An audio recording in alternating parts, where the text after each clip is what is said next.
Hello friends, कैसे हो आप सब। आई होप आप सब अपने अपने घरों में अच्छे होंगे, सुरक्षित होंगे। तो वीडियो स्टार्ट होने से पहले मैं बता दूं कि जिन लोगों को लग रहा है ये ब्लॉग है, तो ये कोई ब्लॉग नहीं होने वाला है। ये एक नॉर्मल वीडियो है जिसमें मैं आप लोगों के साथ अपने दिल की ढेरों बातें आज शेयर करने जा रही हूँ। आज मैं आप लोगों के साथ अपने दिल की हर बात बोलना चाहती हूँ। मैंने बहुत सारी ऐसी बातें हैं, बातें क्या गंदी बातें बोल लीजिए, जो अपने दिल में दबा करके रखी हैं। क्योंकि इंसान इग्नोर कर सकता है पर भूल कभी नहीं सकता है। उन शब्दों को, उन बातों को इग्नोर कर सकता है पर भूलता ज़िंदगी भर नहीं है। कहीं ना कहीं उसके दिमाग में रहती हैं और समय समय पर कुछ ऐसी बात हो गई या कुछ हो गया, उसको वो बातें याद आती रहती हैं। तो आज मैं आप लोगों के साथ बहुत सारी बातें करने वाली हूँ। तो जिन लोगों को भी बातें मेरी सुननी है, अपनी सहेली समझ के, अपनी बहन समझ के, कुछ भी समझ के आपको सुननी है, तो वो बने रहिए इस वीडियो में। क्योंकि मैं यहाँ पर आज एक यूट्यूबर होने के नाते नहीं आई हूँ, मैं आई हूँ एक माँ होने के नाते, और सबसे बड़ी बात एक इंसान होने के नाते। क्योंकि मैं भी इंसान हूँ आप लोगों की तरह। मुझे नहीं पता था कि मैं आगे चल के यूट्यूबर बन जाऊँगी, और अच्छी बातें बन गई तो मुझे इतने हज़ारों लोगों का प्यार मिल रहा है, ढेरों लाखों लोगों का प्यार मिल रहा है। किसी ने कहा दिया आप हज़ारों क्यों बोलती हैं, आप लाखों बोलो, डेली आपको कितने सारे कमेंट आते हैं। तो मुझे इतने सारे लाखों लोगों का प्यार मिल रहा है, तो मैं बस उन्हीं प्यारे प्यारे लोगों से, जो मुझे समझते हैं, जो मुझे प्यार करते हैं, जिन्होंने मुझे यहाँ तक पहुँचाया है, इतना काबिल बनाया है कि आज मैं यहाँ पर बैठी हूँ। इतने लोगों की इज्जत, इतने लोगों का प्यार मुझे नसीब हुआ। मैं बहुत खुश नसीब हूँ, बहुत खुश नसीब अपने आप को समझती हूँ। देखिए, कमियां बड़ी हर इंसान में होती है। अब मैंने भी कोई अवतार तो लिया नहीं है इस धरती पे कि मैं किसी देवी का अवतार हूँ, मैं किसी शक्ति का अवतार हूँ। मैं भी नॉर्मल, बहुत ही छोटी सी इंसान हूँ। तो मेरे अंदर भी बहुत सारी कमियां हैं, अभी से नहीं, शुरुआत से नहीं, हो सकता अभी भी हूँ, बहुत सारी हूँ। तो कोई इंसान परफेक्ट नहीं होता है ज़िंदगी में, इस दुनिया में कोई इंसान परफेक्ट नहीं होता, सब में कोई ना कोई कमी होती है। तो डिपेंड ये करता है कि हम अपनी कमियों को किस हद तक मतलब अपने अंदर पाले रखते हैं या फिर अपने से दूर करने की कोशिश करते हैं। तो YouTube में आकर के मैंने एक बात तो सीखी है, पहली बार एक्सेप्ट भी करती हूँ इस चीज़ को, कि मेरे अंदर पेशेंस लेवल बहुत बड़ा है। YouTube के आने से पहले और YouTube के आने के बाद मेरे अंदर सहन शक्ति बहुत बड़ी है। मेरे अंदर, मैं आपको क्या बताऊँ कि मैं कैसी थी। मुझे इतनी सी भी गलत बात किसी की बर्दाश्त नहीं थी। गलत बात इन द सेंस, मतलब कोई मुझे कुछ भी कहता तो मुझे बहुत जल्दी गुस्सा आ जाता था। ऑफिस में ले लो या फिर रियल लाइफ में ले लो, या कुछ भी हो गया, फ्रेंड्स हो गए, कुछ भी हो गया, तो मतलब मुझे बहुत जल्दी गुस्सा आ जाता था। जब मैं अपनी टीन एज में थी, मैं उस टाइम की बात कर रही हूँ, मैं बहुत बहुत गुस्सा करती थी। कुछ चीज़ सामान हाथ में होता था तो मैं उसको भी फेंक देती थी। बट यूट्यूब पे आने के बाद मैंने बहुत सारी चीज़ों में मेरे अंदर बदलाव आया है, मेरे अंदर पेशेंस आया, सहन शक्ति आई है। तब मैंने यूट्यूब स्टार्ट किया था, उसके 6 मंथ पहले ही मैंने चीज़ें एब्जॉर्ब करना शुरू कर लिया था, देखना शुरू किया था कि कैसे क्या होता है। तो नीचे मैंने कमेंट्स भी देखे थे, बहुत गंदे गंदे लोगों को कमेंट आते थे, बट वो उनको इग्नोर करते थे, रिप्लाई नहीं देते थे। तो ये बात मैं आपके साथ पहले भी शेयर कर चुकी, तो मेरा ना एकदम, मैं डर सी जाती थी। मैंने कहा अरे मतलब इतना गंदा गंदा लोग किसी को बोल सकते हैं और ये रिप्लाई भी नहीं कर रही है, कैसे, मतलब क्या है। तो मैं उस चीज़ को गलत समझती थी कि रिप्लाई ना करना गलत चीज़ होती है, पर रिप्लाई ना करना गलत चीज़ नहीं होती है। रिप्लाई ना करना उन बेवकूफ़ लोगों को, उन बदतमीज़ लोगों को इस दुनिया की सबसे सही चीज़ होती है। तो मैंने भी ये सोच करके अपना चैनल शुरू किया कि मैं भी रिप्लाई नहीं करूँगी। तो 3 साल से ऊपर हो गया मेरे इस चैनल को। आप शुरुआत की वीडियो उठा करके देख लेना। इस टाइम तो मैं आपको बोलूँगी, इस टाइम यूट्यूब पे गंद बहुत ज़्यादा बढ़ गई है। पहले के अकॉर्डिंग जब मैंने चैनल स्टार्ट किया था, मैं एक बहुत पुरानी यूट्यूबर तो नहीं, बट थोड़ी सी मैं पुरानी यूट्यूबर अपने आप को बोलना चाहूँगी, क्योंकि 3 साल से ऊपर का समय थोड़ा नहीं होता है। तो जिस टाइम मैंने वीडियो स्टार्ट किया था, उस टाइम इतनी ज़्यादा गंदगी नहीं थी, इतनी ज़्यादा, मतलब आप ये समझ लो 50 to 70% ज़्यादा गंदगी बढ़ गई है इस यूट्यूब पे। अगर मैं उस टाइम को कंपेयर करती हूँ अपने इस टाइम को लेकर के, बहुत गंदगी बढ़ गई है। मतलब या तो ये हो सकता है कि बहुत सारे लोग YouTube के बारे में जानने लगे हैं। अब हर छोटे से छोटे इंसान के पास, बड़े से बड़े इंसान के पास, हर किसी के पास नेट अवेलेबल है, मोबाइल अवेलेबल है। हर किसी के, पहले हो सकता है इतना मोबाइल नेट ना अवेलेबल होता हो, हर किसी में, आप समझना मैं क्या कहना चाह रही हूँ, हर किसी लेवल के इंसान के पास आजकल सब कुछ अवेलेबल है, बहुत ही ईजिली अवेलेबल है। तो कृपा है जियो की, जियो एक तरीके से नेट के भगवान है हमारे। तो हो सकता है इस वजह से ये हो, या फिर जो भी हो, ओवरऑल मैं आपसे यहाँ पर अपना पर्सनल एक्सपीरियंस शेयर कर रही हूँ, सिर्फ अपना और अपना पर्सनल एक्सपीरियंस की। मैंने मतलब शुरुआत से काफ़ी सारी चीज़ें इग्नोर की थी, बट उस टाइम पर भी एक कमेंट मुझे ऐसा आया था जिसके बारे में मैं हमेशा जिक्र करती रहती हूँ। एक आईडी से मुझे बहुत गंदा कमेंट आया था कि उस टाइम वो चीज़ मैंने इग्नोर नहीं कर पाई थी। मेरी माँ से रिलेटेड वो कमेंट था, उसके ऊपर मैंने वीडियो भी बनाया है। पहला ही वो नेगेटिव कमेंट के ऊपर मेरा पहला वीडियो था।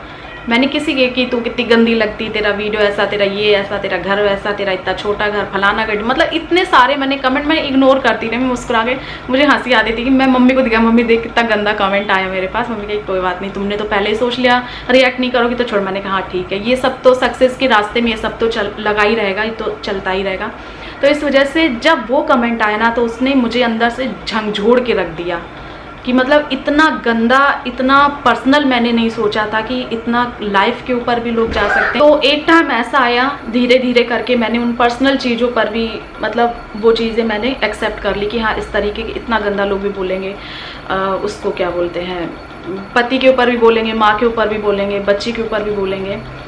और जो उस दिन, अब मैं बात करती हूँ उस दिन की, उस दिन जो मेरे पास कमेंट आया था, एक सेकेंड मैं आपको दिखाती हूँ। ये वाला जो कमेंट था जो मैंने अपनी कम्युनिटी पर पोस्ट किया था, मम्मी के बारे में भी था और साथ ही साथ बच्ची के बारे में भी था। तो ये दूसरा कमेंट है मेरी यूट्यूब की पूरी जर्नी का, ये दूसरा ऐसा कमेंट है। और पहला कमेंट जो आया था वो तब आया था जब मैं इससे पहले वाले मकान में गोविंदपुरी में रह रही थी। जो क्या बोलते हैं, कौन सा मैं बताऊं, मतलब इससे पहले जस्ट जिन्होंने व्लॉग देखे होंगे उन्हें पता होगा। उस वाले मकान में जब मैं रह रही थी तब शुरुआत में शिफ्ट हुई थी, उस टाइम आया था कि तुम्हारी माँ और तुम्हारी बच्ची मर क्यों नहीं जाते हैं, भगवान करे दोनों लोग मर जाएं। मेरी माँ और मेरी बच्ची के लिए उस औरत ने ऐसा बोला था। मैं इतना रोई, इतना रोई, इतना रोई, मैं लिटरली मैं आधी रात तक रोती रही। फिर मैं सोच के, फिर मैं मतलब अपने आप को खुद ही संभाला और मैं खुद ही चुप हो गई। उस पर भी मैंने कुछ भी रिएक्ट नहीं किया, कुछ भी व्यू लेने की कोशिश नहीं की, कुछ भी किसी को मैंने गलत नहीं बोला। मैंने कहा जो होगा भगवान देख रहा है, ठीक है। फिर उसके बाद धीरे धीरे बीच में कितनी गंदगी बढ़ी ये तो आप सभी लोग गवाह। मेरे साथ किस हद तक पर्सनल लेवल पे गया, मेरे पापा से रिलेटेड, मेरी मम्मी से रिलेटेड, सब कुछ रिलेटेड, सब मुझे तो लगता है पूरे यूट्यूब पे सबसे ज़्यादा पर्सनल मेरे ही ऊपर गया। मेरी पर्सनल लाइफ में इतना ज़्यादा इंटरफेयर किया गया, इतना ज़्यादा मतलब पिंच किया गया, तो वो सारी चीज़ें भी मैं इग्नोर करती रही। बट रिसेंटली का ये जो कमेंट था ना, ये जिसने भी बोला, ये लाइफ में दूसरी बार बोला है, तो मेरे अंदर से आवाज़ आई कि नहीं, इसको मैं इग्नोर नहीं करूँगी। क्योंकि एक बात आती है अभिमान की और एक बात आती है स्वाभिमान की। तो अगर एक माँ होने के नाते मैंने इस औरत को छोड़ दिया तो शायद कोई बात नहीं। वैसे भी मैंने अपनी लाइफ में बहुत सारे ऐसे लोगों को छोड़ा है जिनका हिसाब भगवान करेगा, मैं नहीं करूँगी। क्योंकि भगवान की अदालत में ना फिर रिहाई भी नहीं मिलती है। जब वो लेता है तो सब कुछ ले लेता है। मैं किसी से क्या लूँगी, मैंने ना किसी को कुछ दिया है ना मैं किसी को लूँगी। मेरी इतनी औकात ही नहीं है, मैं तो एक नॉर्मल सी इंसान हूँ। तो मैंने किसी के बारे में इतना गंदा बोला नहीं है, बिना वजह के गंदा बोला नहीं है। अगर कभी बोला भी होगा तो उसकी बहुत बड़ी वजह रही होगी। मैंने और मेरी माँ ने, और पूरी लाइफ में अगर मैंने और मेरी मम्मी ने कुछ किसी को गलत बात बोली भी है या गुस्से में बोली है, जैसे भी बोली हो, तो उसका बहुत बड़ा रीज़न रहा है। बिना किसी रीज़न के कभी मैंने और मेरी मम्मी ने किसी को गलत शब्द नहीं बोले हैं, और ना ही मतलब अपनी जलन में आके, अपनी खुंदस में आके, अपनी फ्रस्ट्रेशन में आके किसी को कुछ सुना दिया उधर करके, कुछ भी नहीं, कभी नहीं। मेरा भगवान जानता है। तो शायद इसीलिए भगवान ने आज दिन तक मुझे और मेरी मम्मी की लाइफ में स्ट्रगल तो दिया है, पर कभी कुछ गलत होने नहीं दिया है। इतनी घटिया सिचुएशन मेरी लाइफ में आई हैं कि उनसे मैं बहुत हंस के और बहुत आसानी से मैं वापस आ गई हूँ, निकल आई हूँ, उबर आई हूँ। कुछ भी मुझे मतलब ऐसा नहीं है कि बहुत बड़ा कुछ नुकसान हुआ हो मेरा। तो अब ऐसा लेवल आ गया है कि अगर कोई जरा सा भी कुछ बोलता है ना, तो फिर मेरे अंदर एक गुबार सा उठ जाता है। स्पेशली मेरी माँ को लेकर के और मेरी बच्ची को, मेरे पति को लेकर के, तो मेरे अंदर खून खौल जाता है। और इसने इतनी घटिया बात बोली है, आप सब गवाह। आपने इसको इतनी गालियाँ बकी, इतनी इसको बद्दुआएं दी, इतना बुरा बोला है। क्योंकि आईडी तो इसकी फेक है 100%। किसी ने बोला कि क्यों सिंह का नाम खराब कर रही हो, सिंह लोग ऐसे नहीं होते। तो डियर मैं बता दूँ, आप टेंशन मत लो, सिंह होएगी नहीं है, पता नहीं कौन होएगी। ये तो एक इंसान ही नहीं है मेरे हिसाब से। लड़का है, लड़की है, क्या है, निठल्ला है, निठल्ली है, ठलुआ बैठा है, कमेंट करना है, भौंकना है, कुछ ना कुछ तो बकना है, तो बकरी है। तो तुम आईडी तो अपनी फेक बना सकती हो, पर तुम जो इंसान हो, गालियाँ तुम्हें ही पड़ रही हैं। इस दुनिया में तुम किसी भी कोने में हो, ये सब गालियाँ, ये सब बद्दुआएं सिर्फ तुम्हारे लिए हैं। विभा सिंह ठीक है, तो ये सब कुछ तुम्हारे लिए हैं। तो जाएगा और लगेगा तुम्हारे ऊपर जा करके, क्योंकि आईडी तुम फेक बना सकती हो। जो तुमने बोला है, जो तुमने टाइप किया, वो अपने फेक हाथों से टाइप नहीं किया है, अपने फेक दिमाग से टाइप नहीं किया है, क्योंकि सब कुछ फेक हो सकता है। इस दुनिया में हर चीज़ फेक हो सकती है, पर इंसान का मन फेक नहीं हो सकता है। मन रियल ही रहता है। इंसान की फैमिली फेक हो सकती है, इंसान के पति फेक हो सकते हैं, इंसान के बच्चे फेक हो सकते हैं, इंसान की खुशियाँ फेक हो सकती हैं, बट इंसान का मन फेक नहीं होता है। ठीक है, तो लगेगा ये तुमको ही जा करके, चाहे तुम कितनी भी फेक आईडी बना लो, सारी बद्दुआएं तुम्हारे लिए हैं। तुमने बोल करके, तुम देवी हो, जो तुम बोलोगी और हो जाएगा। तुम देवी हो जो बोलेंगे कि ऐसा हो जाए तो मेरी बच्ची के साथ, मेरे परिवार के साथ वैसा हो जाएगा। समझती होगी देवी अपने आप को, तो अच्छी बात है, समझती रहो। तो देवी तो तुम हो नहीं, सबसे पहली बात। और दूसरी चीज़, कुछ लोग ये बोलेंगे कि मैं आज क्यों इस बात को बता रही हूँ। तो मैं आज इस बात को इसीलिए कर रही हूँ क्योंकि आज मैं बहुत अच्छे मूड में, बहुत शांति से हूँ, और 1-2 दिन में मैं घर शिफ्ट करने जा रही हूँ। तो मैंने सोचा इस बात को मुझे क्लियर करना है, और साथ ही साथ थैंक यू भी बोलना है उन लोगों को कि जिन्होंने इतना प्यार दिया, इतना सपोर्ट दिया, इतनी ब्लेसिंग्स दी मेरी नन्नू को। मेरी नन्नू के साथ लाखों लोगों की दुआएं हैं। तो तुम जैसी टुच्ची औरतों की टुच्ची बद्दुआएं पैरों की जूती के भी बराबर नहीं है मेरी। समझ आ रही है बात, कि गला दबा दो और मर जाए, फलाना हो जाए, ढिमकाना हो जाए। तो आज मैं इसलिए कर रही हूँ कि मुझे सब कुछ इसी घर में ख़त्म करना था, जितनी भी नेगेटिविटी, जितनी भी बातें इस बात से रिलेटेड। और साथ ही साथ उस दिन अगर मैं बोलती तो मैं बहुत ज़्यादा गुस्से में थी, मैं झूठ नहीं बोलूँगी, पता नहीं मैं क्या क्या बोल जाती, तो वो चीज़ ठीक नहीं रहती। क्योंकि यार मैं भी इंसान हूँ, गुस्सा भी है मेरे अंदर, ठीक है, सब कुछ है। तो ऐसी बात देखकर किसका खून? अगर कोई माँ है, अगर कोई सच में माँ है, तो उसको तो गुस्सा आएगा ही भाई अपनी औलाद के लिए। तो फिर वो अच्छों से लड़ जाए, भिड़ जाए, कुछ भी कर जाए। तो अपनी औलाद के ऊपर कोई बर्दाश्त नहीं कर, हर रिश्ते के ऊपर आँच बर्दाश्त कर सकती है, पर अपनी औलाद के ऊपर कोई आँच बर्दाश्त नहीं कर सकती है। तो उसको जीते जी वो माफ़ तो नहीं कर सकती है, दिल से हाई निकलती है उसके लिए।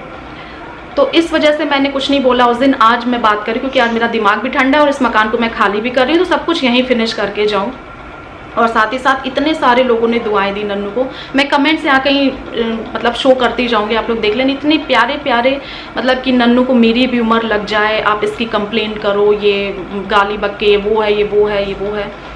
और कुछ कमेंट ऐसे भी आए मेरे पास, उनमें से कि कोई बे औलाद औरत ही होगी जो ऐसे बोलेगी। तो यहाँ पर थैंक यू सो मच, आपने इतना सपोर्ट दिखाया, अच्छी बात है। बट मैं इस चीज़ से एग्री नहीं करती हूँ कि कोई बे औलाद औरत ही ऐसे बोल सकती है। औलाद वाली औरत भी ऐसे बोल सकती है, क्योंकि औलाद होना और औलाद ना होना, माँ बनने से इसका दूर दूर तक कोई संबंध नहीं है। मैं ऐसा मानती हूँ कि बच्चा पैदा करना और बच्चा पैदा नहीं करना, मतलब बच्चा पैदा करने से माँ बन जाना और बच्चा नहीं पैदा करने से माँ नहीं बनना, इसका कोई संबंध नहीं है। अगर आपको भगवान ने एक औरत बना के भेजा है तो आप एक माँ हैं। और औरत ही क्यों, एक बाप, यहाँ तक कि एक थर्ड जेंडर भी माँ हो सकता है, क्योंकि माँ कोई शरीर नहीं है। माँ है एक आत्मा, माँ है एक विश्वास, माँ है एक ममता। अगर जिसके अंदर भी ममता है, आपने देखा होगा कितने लोग ऐसे हैं जिनके बच्चे पैदा होते ही उनकी मतलब गुजर जाती हैं बीवियाँ, वो एक माँ की तरह अपने बच्चे को पाल करके बड़ा करते हैं, हर सुख देते हैं, सब देते हैं। तो जिसके अंदर ममता है वो माँ है, चाहे उसने बच्चा पैदा किया हो, चाहे उसने बच्चा पैदा ना किया हो। और जिसके अंदर ममता नहीं है, तो उसने 10 बच्चे ही क्यों ना पैदा कर लिए हों, वो माँ नहीं कहला सकती है। क्योंकि ऐसी औरतें सिर्फ अपने बारे में सोचती हैं, वो एक हद तक इतनी गिर जाती हैं कि वो अपने बच्चों तक के बारे में नहीं सोचती, तो वो दूसरे के बच्चे के भला क्या चाहेंगी। मैंने एक न्यूज़ देखी थी बहुत दिन पहले, मैंने डिस्कस नहीं किया, पर आज कर लेती हूँ कि किसी और के साथ भागने के लिए अपना खुद का बच्चा 2 साल का ट्रेन की सीट के नीचे फेंक करके किसी और के साथ वो औरत भाग के चली गई। तो क्या उसने जन्म नहीं दिया? उसने 9 महीने अपनी कोख में नहीं रखा? तो आप ये मजबूरी बताइए। कुछ लोग बोलते हैं कि जो औरतें सड़क पे बच्चा फेंक देती हैं, इतनी मजबूरी होती होगी उनको, कितनी तकलीफ होती होगी उनको। अब इस बात का मुझे जवाब दीजिए कि उनको किसी और के साथ भागना था 2 साल का बच्चा करके, तो वो 2 साल का बच्चा, वो आदमी इतना इंपॉर्टेंट हो गया कि वो ट्रेन के नीचे छोड़ करके भाग के चली गई। तो इसमें कौन सी मजबूरी थी उसकी, कौन सी मजबूरी थी जो उस मासूम तक को नहीं छोड़ा? तो क्या वो औरत माँ कहलाएगी? नहीं। तो बच्चा पैदा करने से कोई माँ नहीं बनता है। 10 बच्चे पैदा कर लो, 12 बच्चे पैदा कर लो, अगर ममता नहीं है तो माँ नहीं है वो औरत। और एक थर्ड जेंडर भी एक बच्चे को गोद लेकर के पाल सकती है, अपनी ममता दे सकती है, तो वो माँ कहलाती है, माँ वो होती है। तो डायन जैसी फितरत रखने वाली औरतें चाहे जितने बच्चे पैदा कर लें या फिर बच्चा छीन के माँ मर जाए, कुछ भी कर लें, तो वो माँ नहीं बन सकती। इस दुनिया में माँ दिल से बना जाता है, माँ आत्मा से बना जाता है, माँ कोख से बना नहीं जाता है। उसके औलाद नहीं होगी इसीलिए उसने ऐसे बोल दिया, तो मेरे हिसाब से मैं ये नहीं मानती हूँ। हो सकता है उसके औलाद हो तो उसे सिर्फ अपनी औलाद से ही प्यार हो, या हो सकता है उससे भी प्यार ना हो, किसी दिन छोड़ छाड़ के भाग जाए, क्या पता। तो यही होता है ना। अब आप लोग सोच रहे होंगे कि मैं इतनी सारी बातें क्यों कर रही हूँ। मेरे दिल में भरी हुई थी। आपको पता है कि मैंने कितनी कितनी बातें इग्नोर की हैं। ये देखिए, हेटर्स नहीं है, ये हेटर्स से भी बढ़कर कुछ और लोग हैं। ये हेटर्स भी नहीं है, इनको मतलब हेटर्स कहना, हेटर्स की बेइज्जती होगी। आज मैं ये कहना चाहूँगी, हेटर्स वो होते हैं कि तेरा वीडियो कितना घटिया, तेरी शक्ल कितनी घटिया, तू मोटी हो गई है और तेरा पति काला है। मतलब ये हेटर्स होते हैं जिनको आप में कुछ कमियां नजर आती हैं, जो आपको लिटरली बद्दुआएं दें, जो आपके लिए बुरा सोचे, आपके बच्चे के लिए बुरा सोचे। वो हेटर्स नहीं होते हैं, वो बहुत ही गिरे हुए इंसान होते हैं और वो पता नहीं कुछ और ही होते हैं वो हेटर्स। मैं इनको हेटर्स की लिस्ट में नहीं शामिल करना चाहूँगी।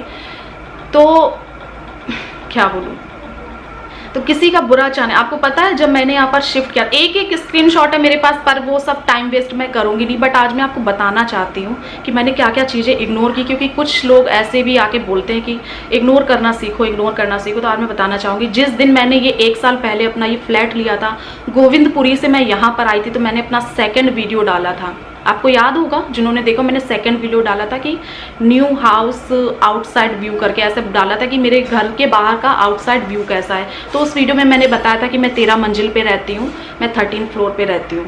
तो उस वीडियो पे मेरे कमेंट आया था कि भगवान करे भूकंप आ जाए।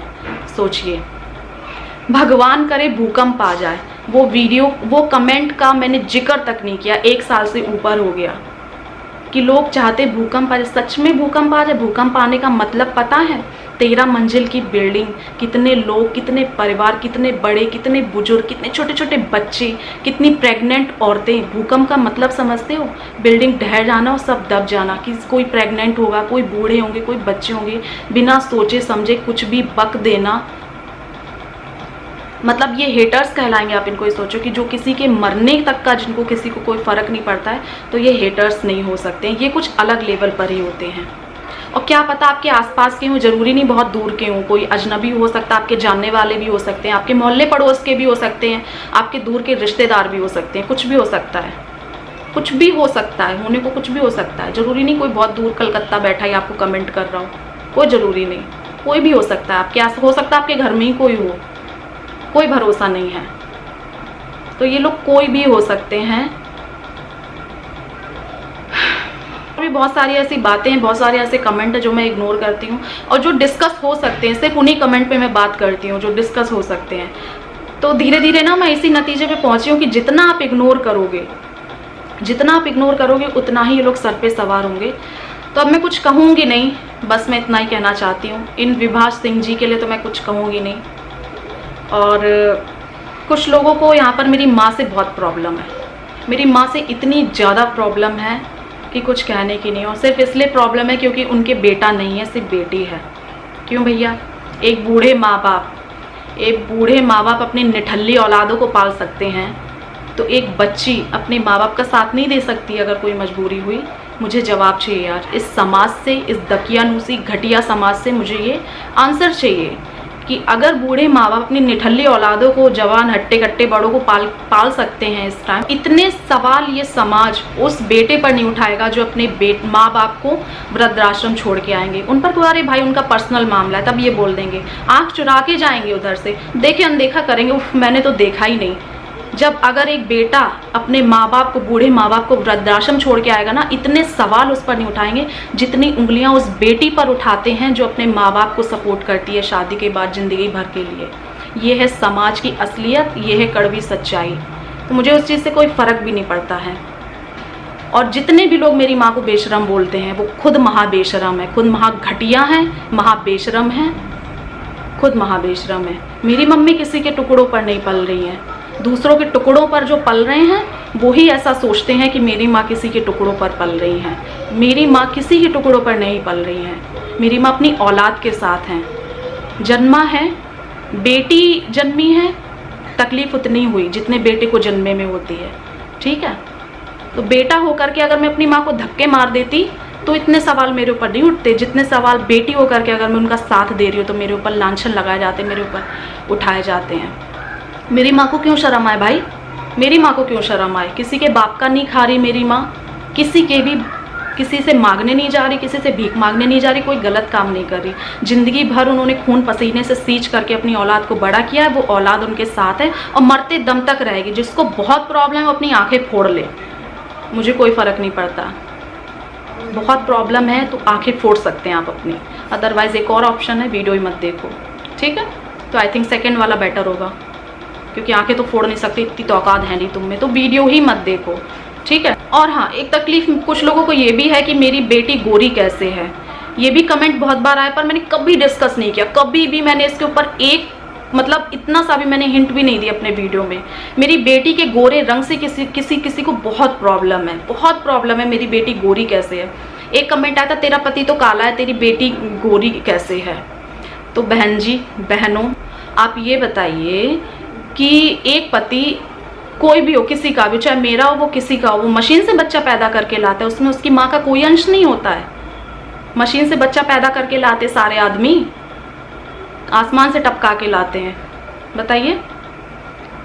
तो इतनी प्रॉब्लम है, मतलब उनको एक झूठा और बहुत ही भद्दा और बहुत ही घटिया लांछन लगाना होता है, तो वो ये बोल देते। आप लोग समझ जाएंगे मैं क्या कहने की कोशिश कर रही हूँ। तो मेरा रंग काला है, काली हूँ मैं, होती तब भी घमंड होता, पर फिलहाल बताइए मेरा रंग काला है तो मेरी बेटी भी मेरे ऊपर चलेगी। इतने तुम लोग गिर गए हो अपनी नफरत में, इतने गिर गए हो, इतने धस गए हो, थोड़ी तो मतलब शर्म कर लो। भगवान को भी मुंह दिखाना है आगे जा कर के, थोड़ी तो शर्म कर लो। मेरी बेटी का गोरा रंग, मैंने आंसर कर दिया, ठीक है? बाकी मुझे आंसर करने की वैसे ज़रूरत नहीं थी, पर जवाब देना ज़रूरी था। किसी का भी हस्बैंड टपका के नहीं लाता है बच्चे को, ठीक है? तो आज बहुत सारे जो लोग तकलीफ़ में थे बेचारे, जिन लोगों की रोटियां हजम नहीं हो रही थी, मेरी वीडियोस देख देख के जिन लोगों को आग बरस रही थी बहुत ज़्यादा, तो मैं उम्मीद करूंगी कि आज थोड़ी सी आपकी आग ठंडी पड़ी होगी। अगर नहीं पड़ी है तो बता देना। And thank you so much friends. मैं लास्ट में आप सभी लोगों को थैंक यू बोलना चाहूँगी। आज मुझे इतनी बात करनी थी, अगर मैं इतनी बात ना करती तो शायद मैं स्वाभिमान से जी भी नहीं पाती। मैं आपको बताना चाहती थी, आपको हकीकत दिखाना चाहती थी कि मैं एक यूट्यूबर के लेवल के ऊपर की भी मैं बातें बर्दाश्त करती हूँ। यूट्यूबर के तो ये है ना कि तूने ऐसे कपड़े क्यों पहने, मोटी काली गोरी बद्दी सुंदर, ये सब यूट्यूबर के उसमें आता है ना। तेरा घर कैसा, तेरा बेड कैसा, तेरा सब कुछ कैसा, ये कहाँ यूट्यूबर के लेवल पे आता है कि किसी की पर्सनल लाइफ में घुसो, किसी को बद्दुआएं दो, किसी की बच्ची के लिए बद्दुआएं दो, किसी के बच्चे के रंग के ऊपर सवाल उठाओ। हो सकता है कि अब मैं क्या बोलूँ, अब मैं खुद गोरी औलाद पैदा नहीं कर पाई तो फ्रस्ट्रेट हो रही हो क्या मुझसे? यही हो सकता है। अब मैं इसका रीज़न क्या समझूं? तो देखो, बच्चा हो गया, इंसान हो गया, गोरा काले से कुछ भी नहीं होता है, ठीक है? और माँ बाप उसको सींचते हैं, बहुत ही तमन्नाओं से पालते हैं। तो जितना प्यार आप अपने बच्चों से करते हैं, मैं कुछ लोगों से बोलना चाहूँगी, उतना ही प्यार, उतनी ममता दूसरों के बच्चों से भी रखिए। क्योंकि कोई आपकी नियत देख रहा हो नहीं देख रहा हो, वो ऊपर वाला आपकी नियत देख रहा है। तो इतना मत गिरिए ये यूट्यूब के चक्कर में कि आप अपनी इंसानियत को ही मार दें और नरक में भी आपको जगह ना मिले, ठीक है? यूट्यूब तो आज है, कल बंद भी हो सकता है, कुछ भी हो सकता है। इंटरनेट आज है, बंद भी हो सकता है। ये दुनिया आज जैसी है, हजारों साल बाद वैसी नहीं रहेगी, चेंज हो जाएगी एकदम। हो सकता है जानवर राज करने लगे, इंसानी सभ्यता ही खत्म हो जाए, कुछ भी हो सकता है। तो इतना मत गिरिए। आत्मा कभी नहीं मरती है कि आप भगवान की अदालत में आप सर झुका करके खड़े हों, क्योंकि आत्मा तो अमर है। बाकी समझने वाले समझ गए होंगे, ना समझे वो भाड़ में जाएं। और मुझे बोलने में कोई हिचक नहीं है। क्यों? मैं सुन सकती हूँ, उससे बोल नहीं सकती, क्योंकि मैं यूट्यूबर जी नहीं, मैं यूट्यूबर नहीं हूँ। मैं यूट्यूबर भी हूँ, माँ भी हूँ, इंसान भी हूँ, सब कुछ हूँ मैं। तो किसी को इतना गंदा मत बोलो। कोई यूट्यूबर ही क्यों होगा, कुछ भी क्यों होगा, बिना मतलब के, बिना रीज़न के, बिना किसी सॉलिड परेशानी की किसी को इतना अपनी परेशानी में भी किसी को गलत मत बोलो। तो बस लास्ट में friends, thank you so much, आपने उस वीडियो पर इतना प्यार दिया। थैंक यू सो मच, आपने इतना प्यार दिया, इतनी दुआएं आपके साथ हैं, तभी शायद मैं सालों से ऐसे गंदे लोगों को इग्नोर कर पा रही हूँ। वरना आप तो मैं पता नहीं, मैं डिप्रेशन में ही जा चुकी होती अगर मुझे इतना प्यार नहीं मिल रहा होता। मैं इतनी चीज़ें बर्दाश्त करती हूँ। मुझे तो बस यही लगता है, कुछ इंसान अगर खुद अपनी लाइफ में खुश नहीं है तो वो दूसरों की खुशियाँ भी नहीं देख सकते हैं। अगर है भी तो उन्हें लगता है सिर्फ हम खुश रहें, दूसरा सामने वाला क्यों खुश है। कुछ लोग तो इसीलिए हैं। तो ये यूट्यूब तो ख़त्म हो जाएगा एक दिन, तो प्लीज़ अच्छी बातें बोलिए, रिक्वेस्ट करती हूँ आप सभी लोगों से। अच्छे कर्म कीजिए ताकि ऊपर वाले को मुंह दिखा सके आप, ठीक है। तो चलिए फ्रेंड्स, इसी के साथ मैं इस वीडियो को एंड करती हूँ और मिलूंगी अपने नए घर में। फिलहाल तो नए घर में नहीं, आगे अभी यहीं मिलूंगी, बट आगे नए घर के बहुत प्यारे प्यारे ब्लॉग्स आप लोगों को देखने को मिलने वाले हैं। तो बने रहिए मेरे साथ। Love you all, bye. Thank you so much for your love and support. Thank you so much, दिल से थैंक यू इतने प्यारे प्यारे कमेंट्स करने के लिए, दिल से थैंक यू।